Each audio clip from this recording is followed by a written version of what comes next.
Olá, mais uma vez nesse espaço, nesse fórum aqui que a gente tem no Sono Notícias, destinado 100% a quem está na área de Asset Management, quem toca fundos, e a gente conversa aí com gestores de equities, gestores de crédito, gestores de todas as áreas. E hoje eu estou aqui com o Antônio, que é da área de crédito lá da JGP. Tudo bem, Antônio? Tudo bem? Como é que você está? Prazer. Tudo 100%.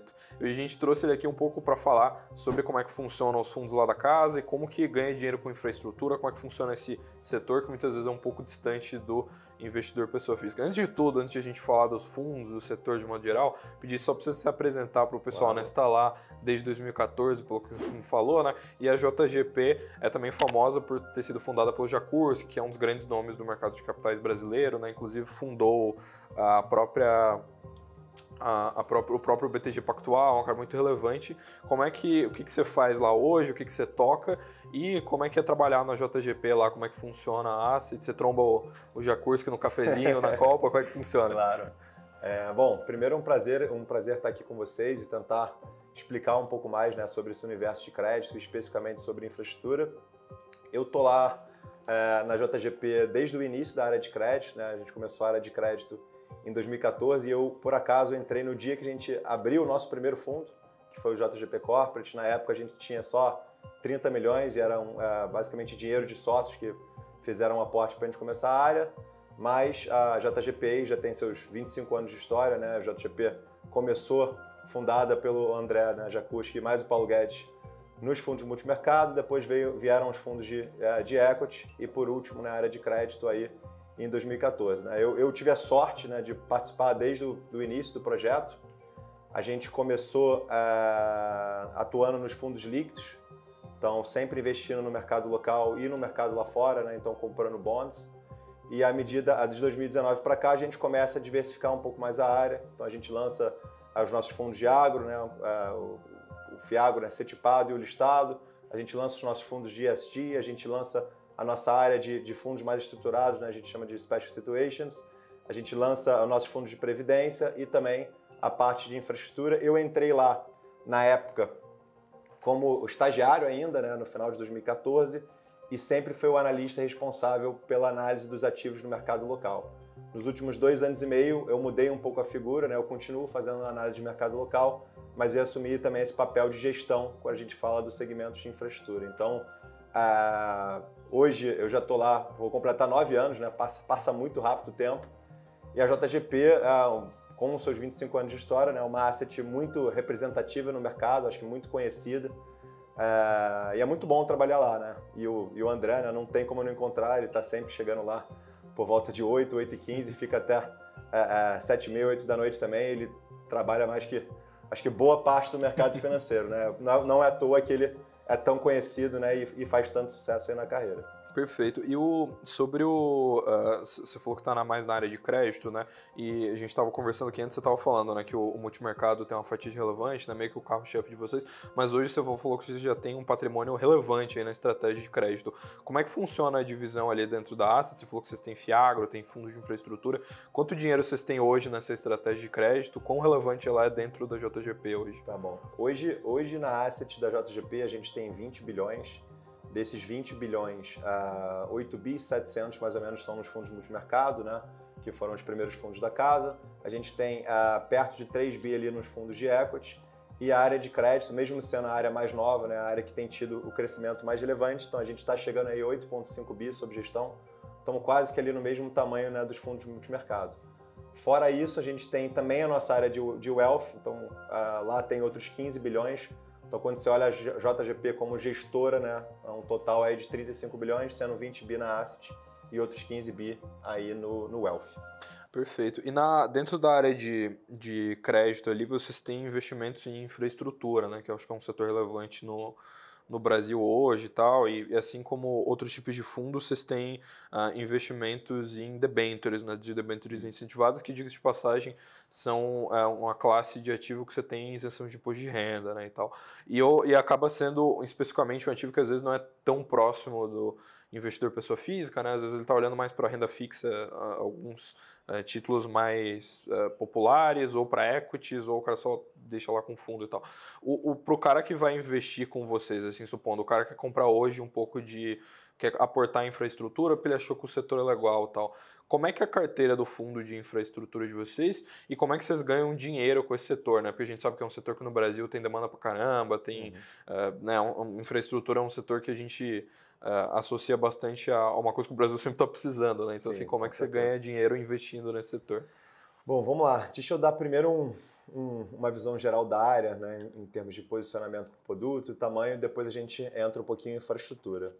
Desses 8,5 bi de crédito, o carro-chefe continua sendo os fundos líquidos, então pode assumir aí que perto de 5 bilhões ainda são nos fundos líquidos.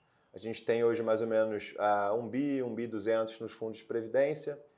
A área de agro a gente está com mais ou menos 400 milhões, um Fiagro setipado e um listado, né, o JGPX11 e o JGPT11, vocês devem conhecer.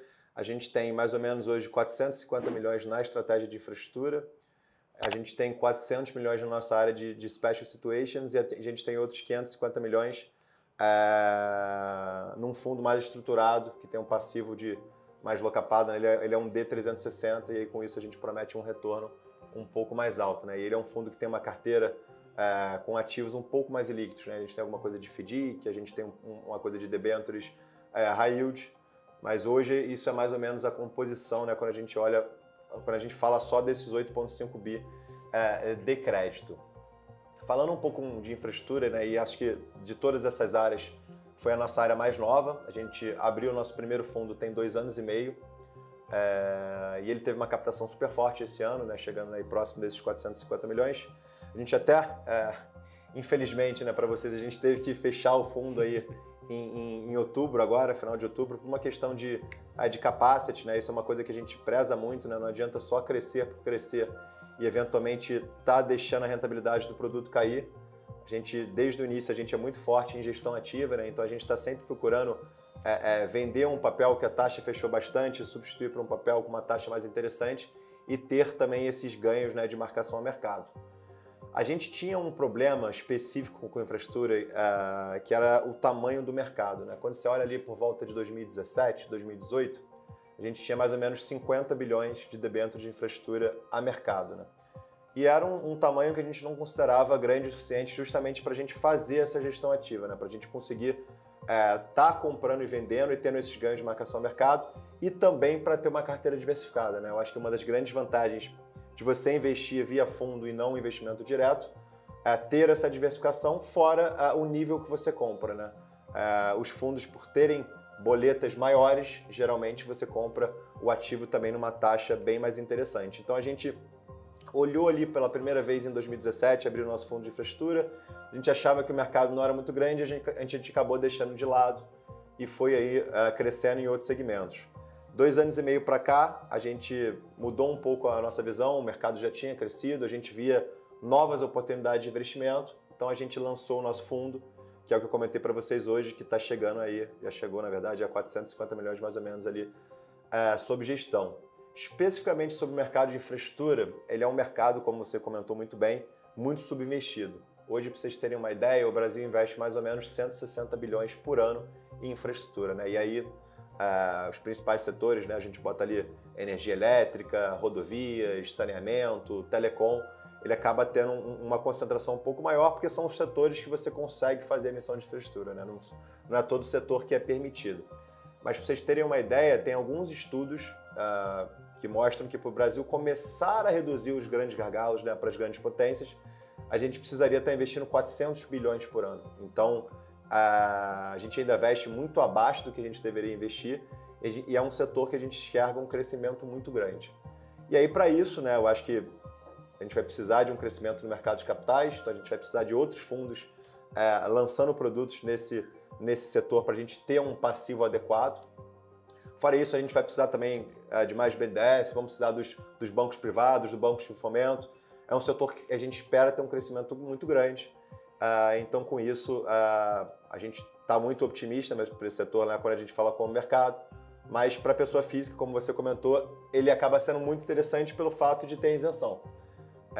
A pessoa física, historicamente, tem uma alocação grande em infraestrutura, direto via debêntures incentivadas, então você compra a emissão na oferta ou você pode comprar no secundário. No secundário, Como eu comentei, geralmente a taxa que você compra é um pouco pior do que o fundo.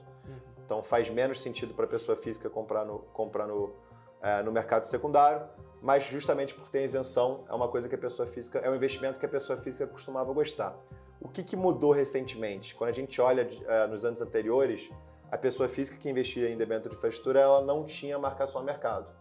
Então, se você comprava, por exemplo, uma debênture da CCR no IPCA mais 6, 6,5, esse era o rendimento que você ia ter até o final, assumindo que a empresa ia pagar a dívida, né? Você não tinha essa volatilidade que a gente, né, por ter um fundo de investimento e por negociar esses ativos no secundário, a gente já estava acostumado. A partir de janeiro desse ano, isso muda um pouco. A gente traz a volatilidade para esse investimento de infraestrutura e as debêntures de infraestrutura, elas têm uma volatilidade maior do que os ativos pós-fixados. Por que isso? Todos os ativos de debênture de infraestrutura são ativos em IPCA+, e parte do componente, né, é justamente a NTNB, que tem uma volatilidade um pouco mais alta, né, impactada por eventos macroeconômicos do nosso país, né, vocês devem saber muito bem. Todo dia surge alguma coisa nova. Então, a pessoa física, historicamente, costuma ter um investimento grande em infraestrutura, mas que ela não estava acostumada com a volatilidade. Isso passa a mudar um pouco desse ano e até por isso a gente acha que vai ter até uma mudança, né, quando você olha os estoques de debênture de infraestrutura saindo mais de pessoa física e vindo mais para fundos de investimentos, que além de já estarem acostumados com a volatilidade, a gente tem uma carteira mais diversificada, a gente acessa ativos com uma taxa mais interessante e também um maior leque de ativos. Acho que a gente já está mais acostumado quando a gente fala de ter uma carteira pulverizada de uma forma geral. Não sei se eu fui juntando várias perguntas, perfeito. Não sei se eu consegui responder tá ótimo, tudo. que a gente desenrola aí. E o que eu ia perguntar só, é normal que a gente fale de fundos para o investidor pessoa física em específico, né? É legal falar qual que é o principal benchmark, o que vocês olham, né? Eu vejo que no fundo de debêntures incentivadas ali de infraestrutura de vocês estão consistentemente ali, pelo menos um pouquinho sempre acima do CDI, no acumulado. Vocês até descolaram um pouco esse ano, né, se eu não me engano, vocês estão aí no mercado desde 2021, né, uns 2 anos e meio, e como é que vocês, qual a estratégia que vocês adotam, e se você tivesse que explicar, assim, qual que é o objetivo de vocês para o investidor pessoa física, assim, vocês querem entregar dinheiro acima da inflação, vocês querem sempre bater o CDI, que aliás, diga-se de passagem, o CDI tem sido difícil de bater ultimamente, né? E como é que é o objetivo de vocês hoje? Vamos lá. Hoje, em infraestrutura, né, esses 450 milhões que a gente tem, todas estão no JGP, debênture incentivada juros reais. Ele é um fundo ICVM 55, ele é um fundo D30, né, de prazo de resgate. Infelizmente ele está fechado agora e ele tem como benchmark o IMA geral. Por que a gente adotou esse benchmark IMA geral e não um IMA-B ou um IMA-B5, que é o benchmark de outros fundos de infraestrutura? O legal dos fundos de infraestrutura é que você tem uma parcela, mesmo depois de 2 anos, que você pode alocar em ativos que não são debênture de infraestrutura e ainda continuam com a isenção. Depois de 2 anos, você precisa ter 85% do seu fundo em debênture de infraestrutura. O restante eu posso botar, por exemplo, uma debênture em CDI+, uma debênture pós-fixada, que tem um pouco menos volatilidade e que geralmente vem com uma taxa mais alta, justamente porque ela não é isenta, mas eu botando ela dentro do meu fundo, eu fico com essa isenção. Como a gente gosta de explorar bastante esse bolso, né, de ativos também pós-fixados, né, que tem uma taxa mais alta, a gente acha que o IMA geral, e isso até foi uma conversa que a gente teve na época também com alguns alocadores, a gente acha que o IMA geral é um benchmark que reflete um pouco melhor esses componentes que a gente quer e que a gente aloca no nosso fundo, né? Porque além da parcela de NTN-Base, ele também tem uma parcela pré e pós, né? Então, hoje é o benchmark que a gente leva em consideração. Vários fundos de infraestrutura que só investem em debênture de infraestrutura, geralmente o benchmark ali é um IMA-B ou um IMA-B5. E em termos de performance, né, você já comentou, o nosso fundo de infraestrutura está indo muito bem esse ano, mesmo com todos os problemas, né, que a gente teve, principalmente aí, desencadeados depois de Light e Lojas Americanas. A gente não tinha aqui no nosso fundo de infraestrutura exposição a nenhum dos 2 ativos. Na verdade, Lojas Americanas nem tem debênture de infraestrutura, né, mas Light a gente não tinha a exposição no fundo de debênture de infraestrutura. E ele está com retorno de 125 do CDI no ano, isento. E se a gente olha ele desde o início, ele está com retorno ali de 114 do CDI, né? Então é um retorno muito bom, ainda mais nos níveis atuais, né, do CDI, e é um retorno isento, né, que acaba tendo um atrativo adicional. Hoje, o único fundo que a gente tem de infraestrutura é esse, né, um fundo D30, ele tem um prazo de resgate um pouco mais curto, mas no setor de infraestrutura você começa a ter também um crescimento de fundos listados, fundos com passivo mais perene, né, um passivo mais longo prazo. Pode ser uma coisa que a gente venha olhar no futuro próximo, né? O que é interessante desse fundo com passivo mais locapado? Você não tem essa pressão, né, de possivelmente ter resgate na indústria, né, que foi uma coisa que a gente viu bastante esse ano. A gente, JGP, conseguiu performar um pouco acima da média, né, porque o nosso passivo é um passivo melhor de uma forma geral. A gente não tem o fundo D0, que ainda representa mais de 50% dos fundos de crédito. Então, esse ano, né, a gente está com esses 8,5 bi sob gestão, tendo uma captação líquida aí positiva de 1,5 bi. Então, a gente conseguiu se proteger um pouco melhor, mas esse fundo locapado, ainda mais no segmento de infraestrutura, né, que é um segmento onde você tem um prazo de resgate, é interessante você ter um prazo de resgate mais longo e que você tem operações com duration mais longo, é interessante a gente também olhar, né, mais para frente, possivelmente, alguma coisa nessa linha.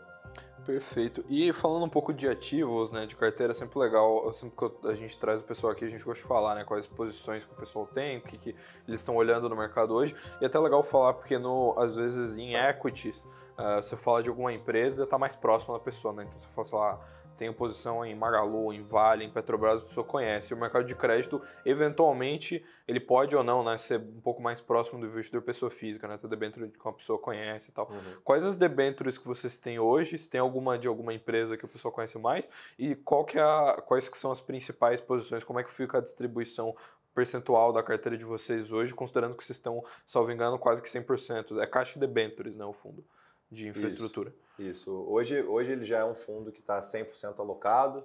A gente tem que manter uma parcela ali perto de 4% de caixa no fundo. Perfeito. Eventualmente, em algum momento que a gente se desfez de uma posição, ainda não comprou outra, pode flutuar um pouco essa posição de caixa, mas roda ali perto de 4%. Ele é um fundo que tem uma diversificação grande, a gente gosta, a gente preza também bastante por essa diversificação. A maior posição do fundo hoje deve estar ali por volta de 5%. E depois disso são posições ali, em geral, entre 2% a 4%. Então é um fundo que hoje tem 75 ativos, mais ou menos, na carteira. Em termos de setor, ele acaba tendo uma concentração nesses setores que a gente comentou, né? Energia elétrica, saneamento, rodovias e telecom, tem alguma coisa de óleo e gás, mas são os setores que podem fazer emissões de infra. Você pega hoje o setor de saúde, o setor de educação, são setores que hoje não conseguem ainda fazer a emissão, por mais que esse governo novo até está querendo adicionar setores adicionais. Para a gente seria positivo, né, poder aumentar a diversificação de fundo.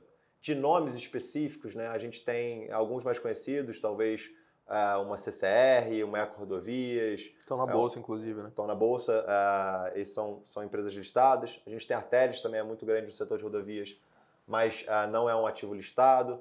A gente tem emissão de Equatorial, eventualmente podemos olhar Energisa, eu acho que no momento a gente não tem nenhuma posição, mas a gente já olhou. A gente tem um player de telecom chamado Vero, que acabou de fazer a fusão com a Americanet. A gente tem a posição na Hidrovias. Que mais que a gente teria ativo? A gente tem uma posição que, até para quem não conhece, né, e depois do evento de Light desse ano, o pessoal tem um pouco mais de medo, mas que é a MetroRio, mas que é um ativo que hoje tem um rating AAA, né, pelas agências de rating. É um ativo que performou muito bem, a gente teve até um ganho bem expressivo nesse papel, até uma das nossas principais posições. Tem outras rodovias menores, né, a gente tem ali uma Via Rondon, uma Via Brasil, BR-63, então assim, de uma forma geral, a gente tem uma diversificação grande. Alguns nomes, como você comentou, vão ser conhecidos, que vão ser nomes de empresas listadas, mas o mercado de crédito é muito maior do que o mercado de equities, né? Tem muito mais empresas. Para vocês terem uma ideia, nosso índice hoje de infraestrutura, você tem mais de 220 nomes. Aí a gente investe ali em mais ou menos 75 desses nomes. O nosso índice atrelado ao CDI tem mais de 320 nomes. Então já é um mercado muito grande e a gente acaba tendo que olhar mais empresas do que o pessoal de equity. Mas até um dos pontos positivos da JGP é que como a gente tem essa proximidade com o pessoal de equity, volta e meia a gente também tem essa troca, né? Sobre uma empresa que às vezes a gente cobre, né, dos dois lados, algum analista nosso de crédito cobre a empresa e o analista de equity também, ou a gente tem uma empresa que é de um setor que tem alguém que olha e que eles também sempre podem, né, oferecer alguma coisa, né, essa troca de informações é sempre muito positiva para a gente. Perfeito. E você citou o Metro Rio que vocês têm hoje, né? É a linha do metrô do Rio mesmo, Isso, no caso. Rio E 1 e como é que tá essa locação? Porque hoje quem que você recorda quem que é o detentor? Teve alguém de fora que comprou, o Mubadala, foi o Mubadala, né? O Mubadala comprou, hoje é um ativo 100% controlado pelo Mubadala. 100%. É um ativo que hoje ele é 100% operacional, né? Você não tem obras que precisam ser feitas para frente, né? Eles estão até querendo englobar a linha que nunca foi finalizada, né? Que levaria ali da Gávea para Barra, mas hoje já é um ativo que já é maduro e que só tem, né, os investimentos de manutenção. É um ativo que sofreu bastante na pandemia, né? Para vocês terem uma ideia, a demanda caiu mais ou menos 50%. E olhando, né, 2019, a gente está em mais ou menos 80% dessa demanda, então em termos de volume não voltou tudo, só que ele era um ativo que tinha reajuste pelo GPM, né?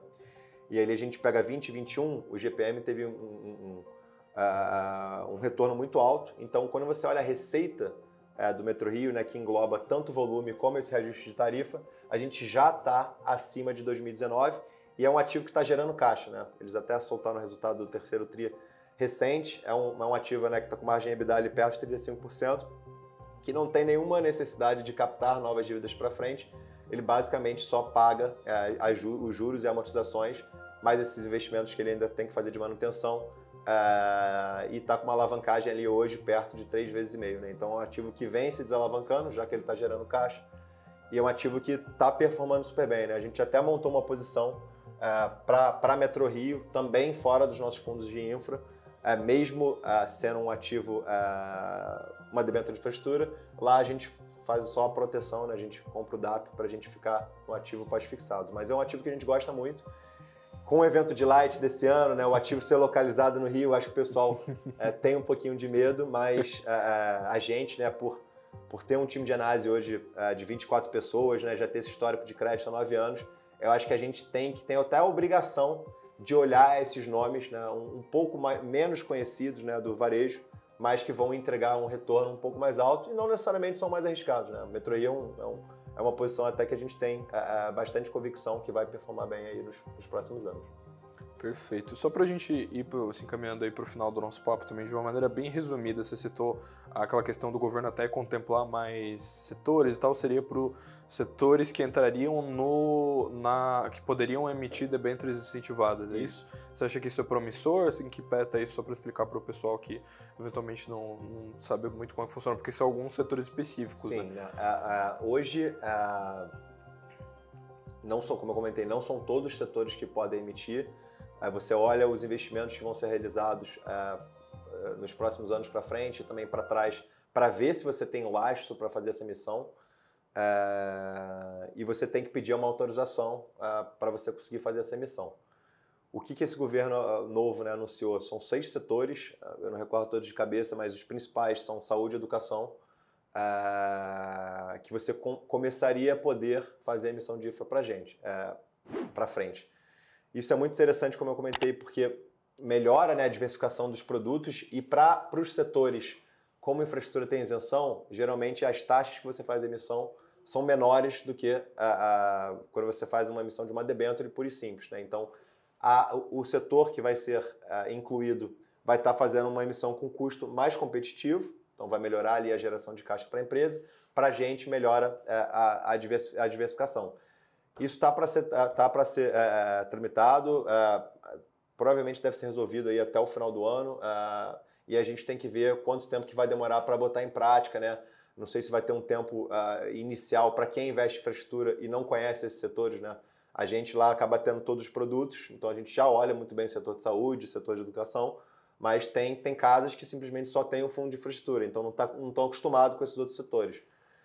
Então pode ser que demore um pouco mais para operacionalizar na prática, mas eu acho que está bem encaminhado, né? A gente espera que novos setores também comecem a fazer emissão de infraestrutura, que nem a gente espera que novos fundos, né, de infraestrutura apareçam, justamente porque a gente comentou, né? Para frente, a quantidade de investimento que vai precisar ser feito em infraestrutura, que é um setor tão representativo para o nosso PIB, são números muito altos, né? Então a gente vai precisar, eu acho que de ajuda de todo mundo, né? A pessoa física está acostumado com esse setor, é um setor que a pessoa física sempre costumou investir, e pela isenção acaba tendo um atrativo muito interessante. Perfeito. E agora, para finalizar aí só, né, você falou que tem esses setores, mas para o pessoal que quer ganhar dinheiro com o metrô do Rio, igual vocês aí, como é que encontra, né? Tem a página de vocês da JGP, o pessoal, né, porque por obrigação regulatória os fundos têm que ter lâmina, tem que ter tudo divulgado, então assim, o pessoal que quer conhecer os fundos de vocês, eles conseguem encontrar onde? Vocês têm rede social? Como é que funciona? Claro. A JGP tem uma rede social própria, a gente também tem Instagram, né, tem todos os veículos, né, para a gente tentar justamente ter essa proximidade com o público. A gente tem os nossos fundos, né, a maioria deles estão também nas plataformas de investimentos, né, então você vai achar na XP, no BTG, nas principais plataformas de investimento. O nosso fundo de infraestrutura, infelizmente, está fechado, né, então hoje você não consegue fazer a alocação, então se quisesse ter acesso ao Metrô Rio, via o nosso fundo de infraestrutura, hoje não é possível. Tem que esperar um pouco, né? Tem que esperar a gente eventualmente reabrir o fundo. A pessoa física pode comprar o Metrô Rio direto, né? Mas como a gente vinha comentando aqui, e aí poderia ser em alguma plataforma dessas, né? XP, BTG, a gente não acha que é interessante porque você não consegue ter essa diversificação e todos os outros benefícios de você ter a alocação direta via os fundos de investimento e também o nível que você compra, né? Pra vocês terem uma ideia, o setor de infraestrutura ele negocia com mais ou menos 0,5% para cima, para baixo da marcação do ativo. E o duration em média é mais ou menos 5. Então a pessoa física você pode assumir que por vir com cheque menor ali de 10, 20, 30, 50 mil versus o cheque mínimo ali, a boleta padrão dos fundos que é na casa de 1 milhão, a pessoa física geralmente compra ou vende o ativo 2,5 pontos abaixo dos fundos. Então, no mínimo seria um retorno de 2,5% de diferença para a gente. Isso em média, né? Pode ser que se a pessoa física vier com cheque um pouco mais alto ou se ela entrar na emissão primária, onde ela não vai ter esse deságio relevante, ela consegue ter um retorno ali mais interessante. Mas a gente tem as nossas plataformas, tem o nosso time de RI que está sempre à disposição para responder as dúvidas de todo mundo e a gente também é super aberto. A gente, por exemplo, em termos de carteira de fundos, né, para os nossos investidores, a gente está sempre mostrando, né, quem está na nossa carteira, por que eles estão na nossa carteira. A gente tem, né, todos os nossos comitês também na nossa sisteminha interna, a gente pode passar alguma análise específica, falar sobre o modelo, né? A gente procura sempre mostrar as razões que a gente investiu no ativo e dar o conforto, né, para quem faz a alocação nos nossos produtos, que não vai ter nenhum problema, né? Felizmente esse ano a gente conseguiu, né, sair de quase que todos que apareceram aí, quero dizer, South Rock, lojas americanas a gente também não tinha praticamente nada, a gente até ganhou um pouco de dinheiro nesse ativo, Light a gente tinha muito pouco, então assim, e a gente tem esse track record, né, de 9 anos, com performance bem resiliente dos fundos, que eu acho que dá um pouco de conforto aí pro investidor, fora que é uma equipe que hoje deve ser uma das maiores, né, de assets dependentes, hoje a gente tem 24 pessoas, e é uma equipe que trabalha junto há muito tempo, né? A gente teve, pra vocês terem uma ideia, só uma saída nesses últimos 9 anos, então é um time que se conhece e que gosta e trabalha junto há bastante tempo. Perfeito, então a gente agradece muito aqui ao Antônio pela participação. Lembro a todos vocês que, se vocês quiserem ver algum gestor, qualquer coisa, se vocês tiverem alguma sugestão de alguma casa, deixa aí nos comentários, marca a gente nas redes sociais e a gente sempre relembra aqui você, é claro, para deixar o seu engajamento, né? Se inscreve aqui no canal do Suno Notícias se você for novo por aqui e deixa o seu like também para ajudar o nosso trabalho e para o YouTube entregar esse conteúdo para mais gente. Um muito obrigado a todos vocês e tchau, tchau!